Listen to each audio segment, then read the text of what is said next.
Driving along Route 165 in Carbonado, Washington, you are likely to be stunned by the natural beauty all about you. It is truly a magnificent place. Continuing down this road, though, will lead you to the Fairfax Bridge, a century-old monolith spanning a deep chasm with waters rushing below it. This too may seem beautiful at first, but upon a second glance, something isn't quite right. That's because the Fairfax Bridge is the last witness to 3 disappearances that serve as the beginning of our investigation into a string of bizarre cases that is the men missing from cars phenomenon. The first of the Carbonado 3 is a man named Michael Fortenberry who on February 9th, 2020 left his Washington home headed to the laundromat. Before leaving, Michael, per the usual, let his roommate know where he was headed, and his roommate responded with just a, "Okay, sounds good." And then Michael left the house. Little did Michael or his roommate know, however, this would be the final time they would ever see each other. Days would go by, and eventually it was too much for the family to handle, so they got the police involved. Quickly, Michael's car was located near the Fairfax Bridge, but Michael himself was missing, and inside there was no further evidence of Michael's whereabouts. At this juncture, the police had no clues or suspects, so they began to dive into Michael himself, and what they learned made the case even stranger. Despite being a resident of a state full of gorgeous nature to explore, he was much more of a homebody, preferring to avoid anything hiking related, especially if it involved going into the depths of the forest. So there was no chance he decided, as the police originally thought, that he randomly went for a midnight hike and got lost. We have even further evidence of this in the outfit he had chosen to wear to the laundromat, which included a very thin pair of pajama pants and an equally thin shirt, in addition to a pair of house slippers. Now, with this information, it seemed like solid proof to many, including some of the police, that something more nefarious must be afoot. So they began to dive into the case to see if there were any witnesses to that evening's events. But the only report of Michael's whereabouts came from an individual who reported seeing him on the bridge staring up at the stars the night of his disappearance. The two didn't interact much, so we don't know for certain if it was Michael or not, but for the sake of the investigation, police operated under the assumption that it was Michael. And considering he was last seen gazing at the stars alone on a random evening on top of a bridge with a really low guardrail,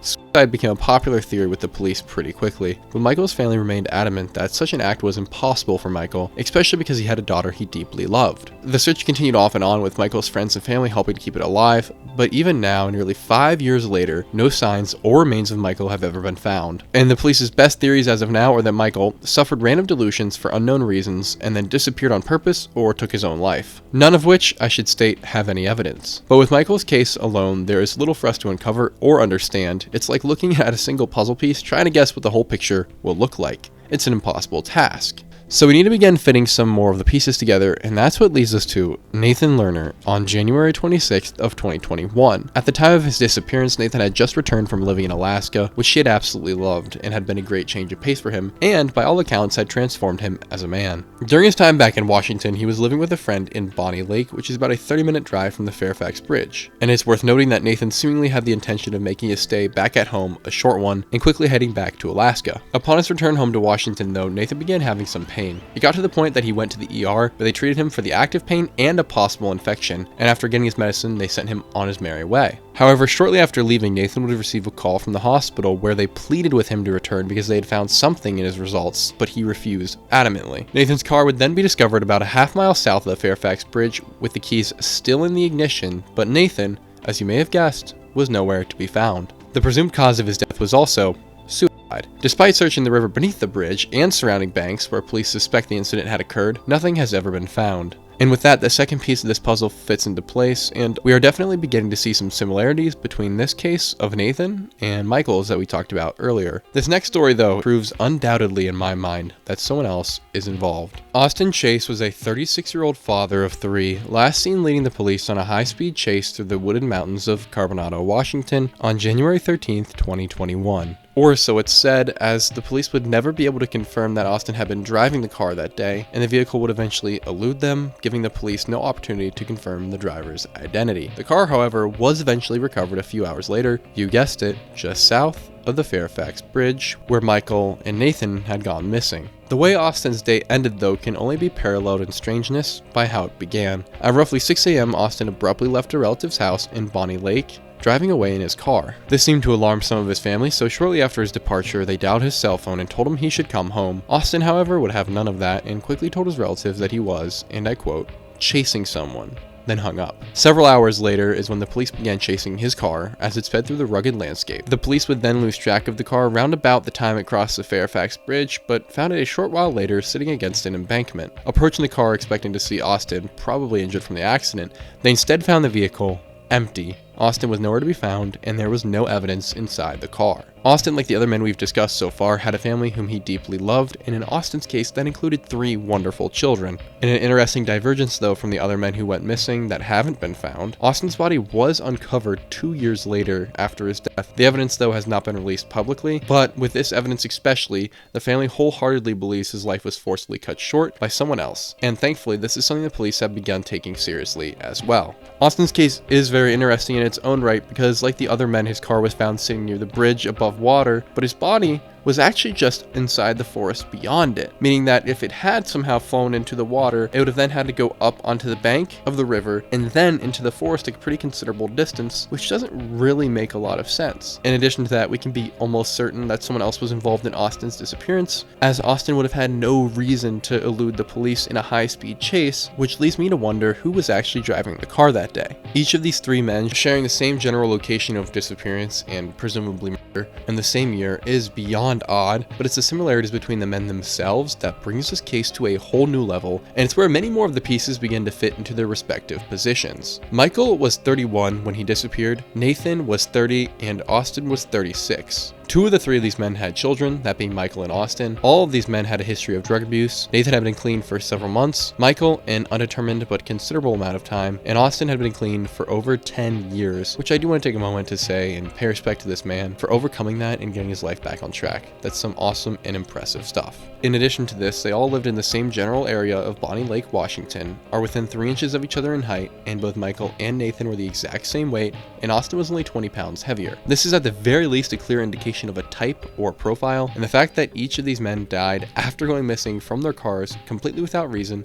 and in the same place after leaving Bonnie Lake that same day, it requires Olympic-worthy mental gymnastics to think nothing is going on here. I do think that Austin's case, though, sheds the most light on the situation because he was clearly on the hunt for someone he deemed suspicious enough to get into a vehicle chase with, and the fact that police can never identify who had been driving Austin's car later that same day of the chase means that very likely someone was involved in these men's deaths. But the theories are for later, so let's continue with a different set of killings that fall under eerily similar circumstances, but have taken place across the nation. This next set of slayings is what I refer to as the college kid killings because the previous cohort of men was in their mid to early 30s, and this one is all college-age kids, but that is only where the similarities begin.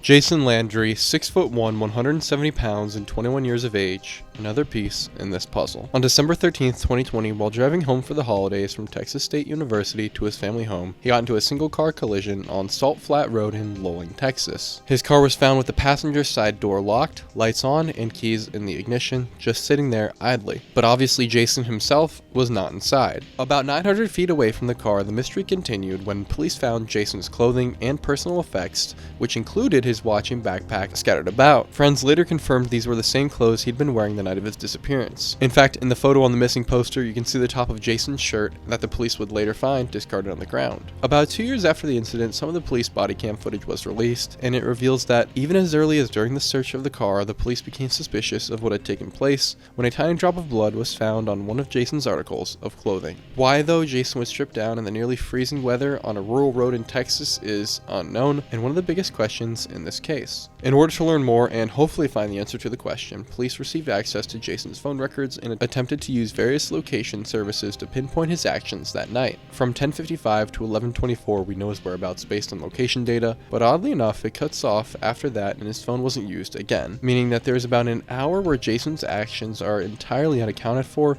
until the car was found at 12:31 a.m. by police. Initially, police admitted thinking Jason may have been a drug mule because a bit of marijuana was found in his backpack. This theory was later debunked though, since the amount was considered negligible. Additionally, as the hours turned into days, then weeks, which became months, and now over 4 years having passed, and Jason has made no appearances anywhere, as far as we are aware, the investigation's angle has switched from definitely ran because he had drugs on him to this kid was probably murdered.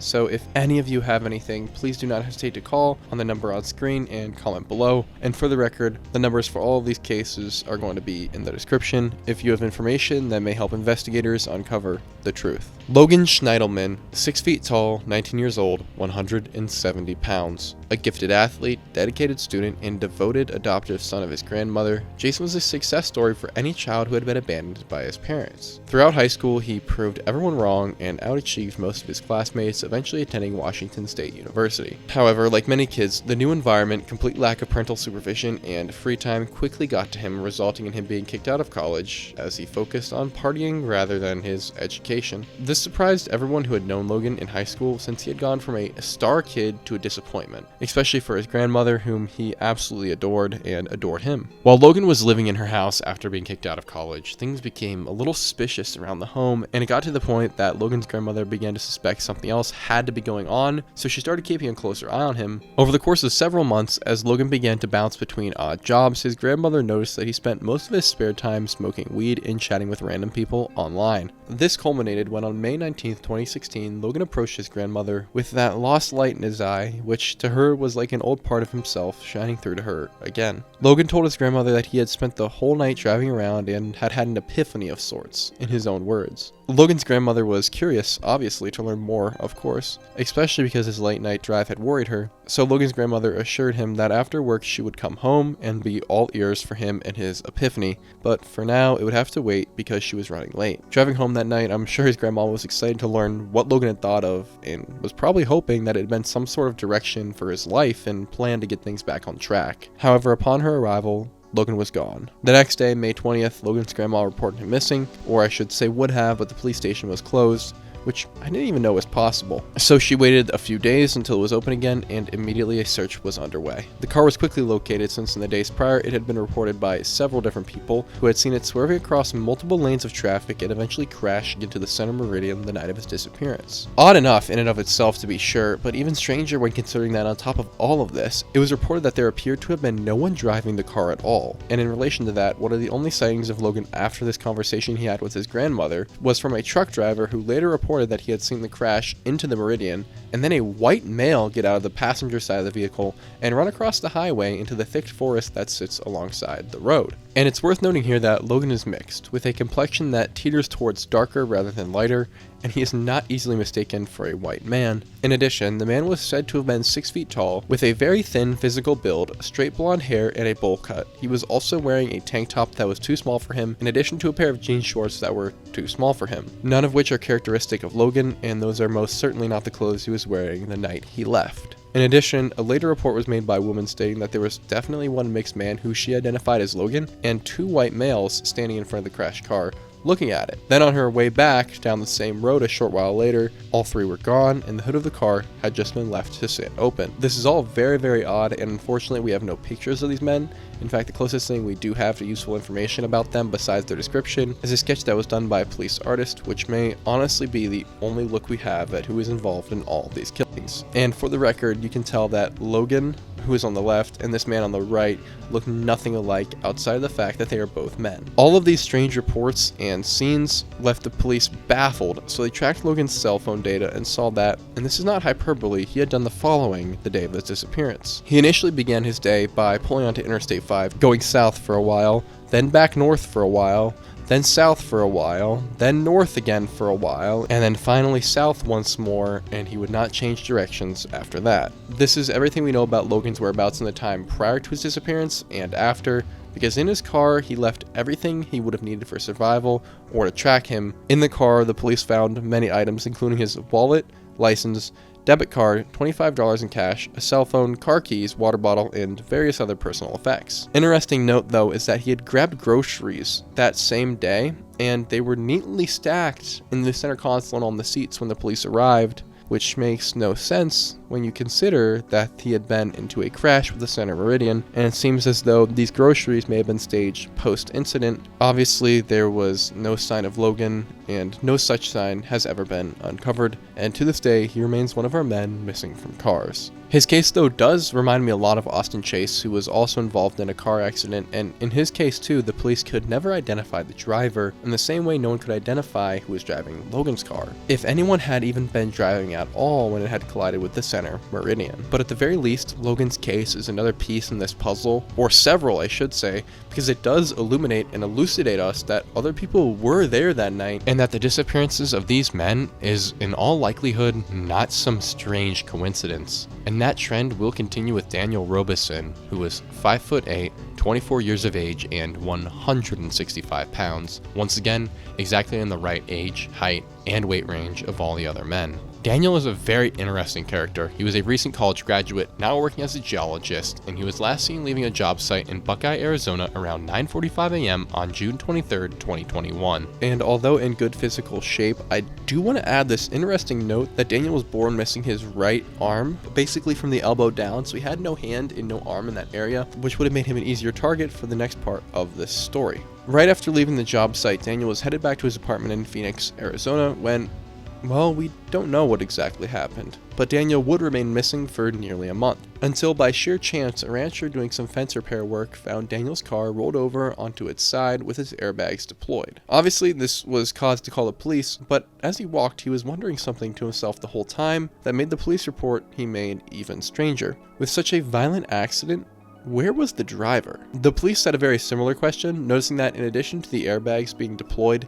it appeared that Daniel had been wearing a seatbelt the morning of the crash. On top of that, like every case we've discussed, essentially all of Daniel's personal effects were left inside the vehicle, including his wallet, car, and apartment keys, cell phone, and, yep, his clothes. This detail seems to be key to many of these cases. The men are undressing themselves, or what is more likely, being forced to undress themselves, and I wager that they were forced to undress because, like in the case of Jason Landry that we discussed earlier, a spot of blood was discovered on his clothing. Also, what are the odds that each of these men got into a car accident and then decided to undress themselves and then disappear themselves? 0. In fact, in Daniel's case, we get another key piece to this puzzle that once again will make your head spin. Daniel's father simply couldn't believe that the police thought his son had done this all intentionally, and there was no reason to suspect foul play, so Daniel's father started a GoFundMe to help pay for a private investigator. And it didn't take said PI much effort to discover that the story of what happened to Daniel was completely different than what the police had been saying. The car had not been crashed once. No. That would be all too boring. After the first crash, the car, a Jeep Renegade, was driven 11 more miles and then crashed multiple more times. Additionally, the private investigator discovered that the engine had been turned over more than 40 times after it first crashed. What most don't know is that, much like a plane, your car has a black box that records events prior to and surrounding accidents, so sitting in the car was all the necessary evidence to give further understanding to Daniel's final hours, but no one bothered to look until this guy was hired. This information doesn't tell us exactly what happened that fateful morning, but it most certainly elucidates us enough to be confident that Daniel didn't do it himself. In fact, based on a series of other findings, the private investigator came to the conclusion that the car must have not only been staged, but that its entire final resting place was a well-orchestrated charade,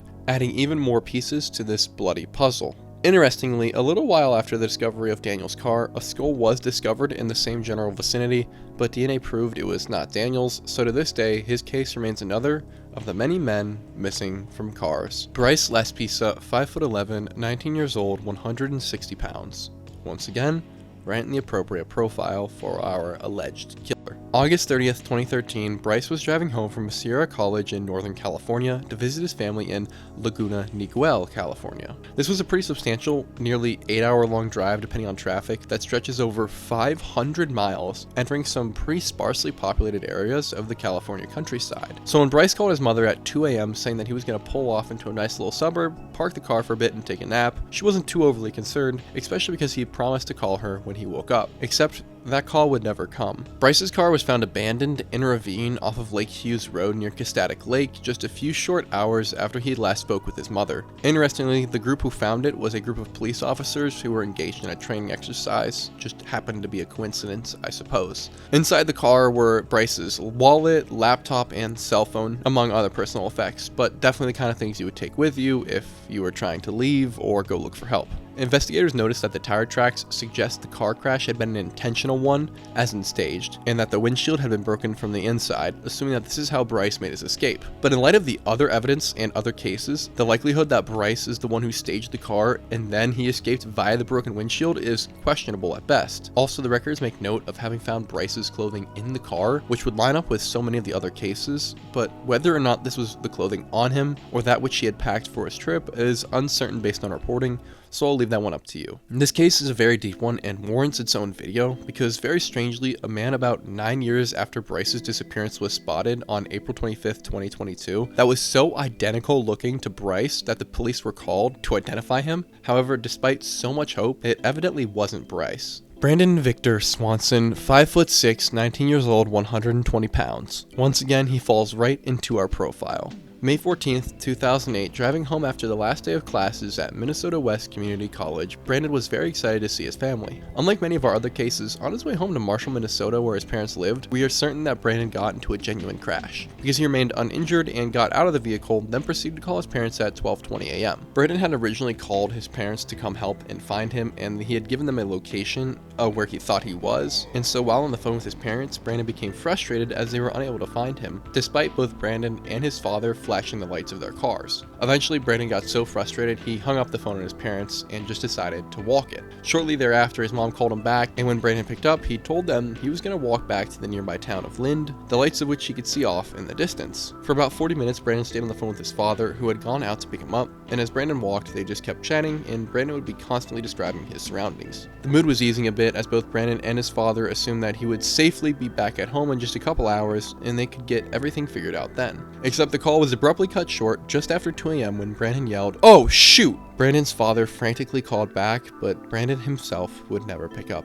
again. His dad would search for him for hours before deciding to call the police around 6:30 a.m. The police were able to get Brandon's phone records from the phone company and discovered the call to his parents had been made from roughly 20 miles away from where Brandon thought he was. And then through this, they were able to find Brandon's car, and there was no sign, obviously, of Brandon at or around the scene. How he had made such an error is to this day a major question because he was generally familiar with the area. Police initially thought that Brandon had fallen into the river, but this was quickly debunked when no evidence was revealed in searches. If this wasn't creepy enough as is, Brandon's phone would remain on for 2 entire days after he went missing in the early morning, something that is incredibly rare and puts another dent in the theory that he fell into the river, as his phone undoubtedly would have been fried in the rapid waters. Brandon has now been missing for almost 17 years, and his case serves as yet another piece in this puzzle. Once again, if you know anything about these cases that may lead them to be solved, please see the phone numbers in the description. But it doesn't end there, you guys. As you may have noticed, we started with more recent cases, and then we came to the oldest, which is Brandon Victor Swanson. But during the writing and researching for this video, I found a missing link that I think speaks volumes. And it's one that hasn't been spoken about almost at all. And that's the case of Waid Robison, 5'7", 149 pounds, and age 22. On April 21st, 2024, less than a year ago as of recording, Waid vanished. A Sunday morning, like many others, Waid went for a ride in his purple Pontiac GTO. He had on a long sleeve gray shirt, and it's noted as highly likely that he wasn't wearing any shoes. Arriving on a barren stretch of road, minding his own business, watching the young sun begin its daily climb, he, for unknown reasons, seemed to have swerved out of the way of something, colliding with some concrete pillars on the side of the road, sliding them out of position, rendering his car unusable. Waid, realizing the situation he was in and that his car wasn't going to be able to take him any further, called a friend and asked him if he would come pick him up from a business a short ways up the road. Waid told his friend he would walk there and meet up with him. Except when Waid's friend got there, there was no Waid to be seen. Waid's Pontiac GTO would later be spotted and called in by a police officer from the Forney, Texas Police Department. The police then began to investigate the incident and see what they could learn. Except from what I could find, the car, like every other case, offered no evidence. Everything was as it should be. It is worth noting, though, that Waid's mother, who adamantly believes someone harmed her son, made note of the fact that there was no blood in the car to indicate a serious injury, which is a very interesting piece of evidence, which in my mind refutes the police theory that he had suffered from an intense concussion and then disoriented, accidentally walked into a nearby river. The evidence they claim for this theory is that Waid's phone was found neatly placed by the water's edge, just sitting there. I can understand how the police came to this conclusion, especially with the pressure to close this case, and I don't want to speak negatively about the Forney police. They seem like a great team and have been super helpful, even sending me some of the incident reports from Waid's case, but that theory just doesn't hold water. Waid was clearly coherent enough to make a phone call to a friend to pick him up, knowing to choose him because he was close by, and then having enough wherewithal to set a meetup point, which required him knowing both of their respective locations and what would be most efficient. Additionally, like Waid's mom said, there was nothing in the car to suggest serious injury, so from my perspective, the likelihood he just got up and went on into the river, kindly placing his phone on the bank, I might add, is slim to none. And so the final piece to this puzzle falls into place, or at least the final piece I could find, because it seems that we are still missing some key evidence in possibly a number of other cases. When researching for this video, I stumbled upon a couple of other interesting men missing from cars cases, including the bizarre case of Matthew Kersey, who fits the description, and his case is eerily similar to that of the other men, but happened on April 20th, 1990. And if we consider that case as part of what's going on more recently, that would mean that we have another 18 years worth of potential cases between Brandon Swanson in 2008 and Matthew Kersey in 1990, which opens us up to an entirely new avenue of this phenomena. If you'd like to see that video and me dive into those and see if this goes even further, please let me know in the comments below and I would be happy to do that. Thinking about everything we know about these cases, I think the most likely theories are as follows. First and foremost, someone is targeting these specific groups of men, and we can assume this based on the numerous shared characteristics of these cases. For instance, the physical build of the men themselves, which all bordered on thin, but with a slight athletic build to them. And in addition to that, we have the same age range for these men, nearly identical weights, and nearly identical heights. All of them were in college around the same age, with Daniel Robinson just recently graduating. All were in their cars, either going home to family or going about their day as normal. Several of the cases have direct evidence of foul play, those being Daniel Robison with the stage car, Brandon Swanson cursing out loud like he had just noticed something, and Logan Schiendelman, who was seen by various sources with 2 unidentified men. And I imagine that with more investigation, we could find that the other cases also happen to share similar indications of foul play. In addition to that, we have several men who stripped themselves of all of their clothing in spite of various weather situations, which would have made doing so painful. Like Jason Landry, whose clothes were all found scattered about on the ground 900 feet away from the car in 20ish degree weather. Each of these men was also involved in a single car collision or other incident, and what caused these men to each make a sudden movement out of a safe driving path is unknown. All or the majority of these men's essentials were found inside of or around the vehicle, including phones, clothes, wallets, money, and in Logan's case, the groceries he had just purchased. Only one body out of all of these cases has been discovered, that belonging to Austin Chase. Each of these cases has remained unsolved by police, with a number of them even still looking at it as or misadventure, despite overwhelming indication that is not the case. And all of these men were at their most vulnerable moments, alone in the car with few to no others around, often in the midst of a long drive home with Bryce Laspisa just part of the way into his 8-hour-long drive back home to his parents' house. This is why I believe that the most likely case is that each of these men was targeted and an unknown serial killer has gone unnoticed. Theory number 2 is a spin-off of the first one, and that's that rather than a single serial killer, it's multiple people operating together, as the likelihood that a single individual would be able to successfully pull off at least 8 killings without anyone catching on until now is difficult to believe. Not impossible, but certainly improbable. None of these men were an Arnold Schwarzenegger in the Terminator shape or Rocky Balboa trained, but they were also by no means helpless damsels, so the idea that a single killer could take each of them on, get physical hold of them, strip them naked, with no signs of distress mind you, kill them, move their bodies, or dispose of them leaving no traces, and stage their vehicles, the chances of all that are basically none. Like I said though earlier, it's not impossible that there's one killer, but it's just not likely. Theory number 3, this is an interesting one, albeit one that would take you down an entirely different rabbit hole. That being that these men were not killed but abducted and taken for various purposes. The first one that comes to mind for me is that they were input into the massive global slavery ring happening all around us. Going along that theory though, this could be interesting because they are all similar in height, weight, and age, but what exactly their purpose would be in such a system, I can't say, so your guess is as good as mine. This would also, though, infer that there is most likely a group taking these men rather than an individual, because the logistics, as stated, of one man taking all these men would be enormous. Theory number 4. These are all somehow unconnected events, and they all really did kill themselves without leaving any evidence behind, including their bodies,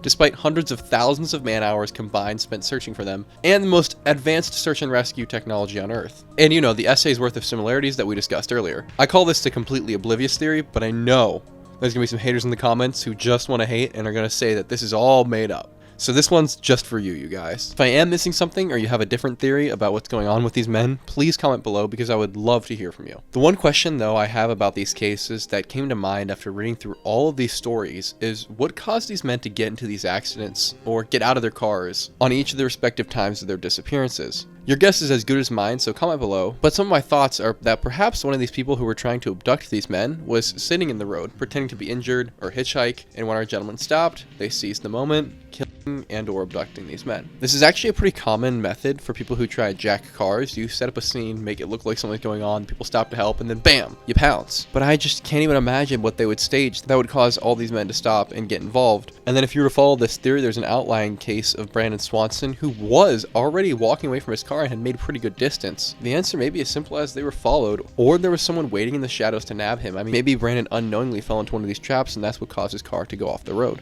But like I said, please give me your thoughts on how this could have happened in the comments below. This phenomena has been a very unique experience to dive into because reading about these young men and what happened to them was very real to me. I fit many of the characteristics, being a college-age 21-year-old who frequently makes trips home to his family via car and is in the general weight range of these men. Hopefully the killer isn't watching this, and I promise you this is not an advertisement. If if you are.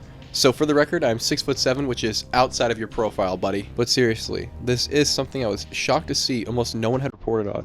Despite the cases all being available online and themselves, many of them having a pretty decent amount of viewership because each of their stories is incredibly weird in and of itself. But there was one gentleman who I think deserves a giant shout out, and that's this channel by the name of TheMissingOfThePNW. He gave a great analysis on some of the cases that we discussed during this video, and it was really my introduction to this whole phenomenon. In fact, without him, this video probably wouldn't exist. So seriously, thank you.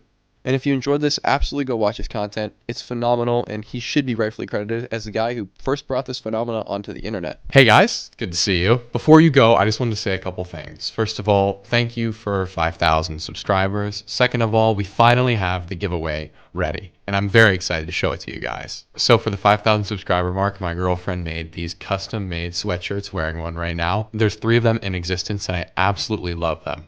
We have mine, the one that we're giving away, which is this one, and there's one that's going to be sold on her website. And there's only ever going to be these 3, so if you guys are really interested, make sure to join the raffle. What you need to do is comment on this video giveaway, and then subscribe as well. I'm assuming you're subscribed though if you want the giveaway. And then you also need to go over to the Discord, join there. There's more giveaway information there as well. And then also follow me on Instagram. We post over there getting more frequently, and each of those is considered one entry, so the more of them you do, the better your chances of winning. And then from there, we're going to pick the winner and we'll ship it to you guys. It'll be free of charge to you, and we really look forward to seeing what you guys think of them because they are pretty awesome. I really do want to thank Chase though. It was a lot of effort you put into these, and like I said, I think they're the coolest thing I've ever seen, and it's so cool to have my name on something, so I really hope you guys enjoy them as much as I do. And before I sign off, once again, you guys, thank you so much for getting me to this huge milestone. I am so grateful, and I can't wait to see where this all goes. Let me know if you enjoyed this video, comment below, and as is tradition, thank you guys so much for watching,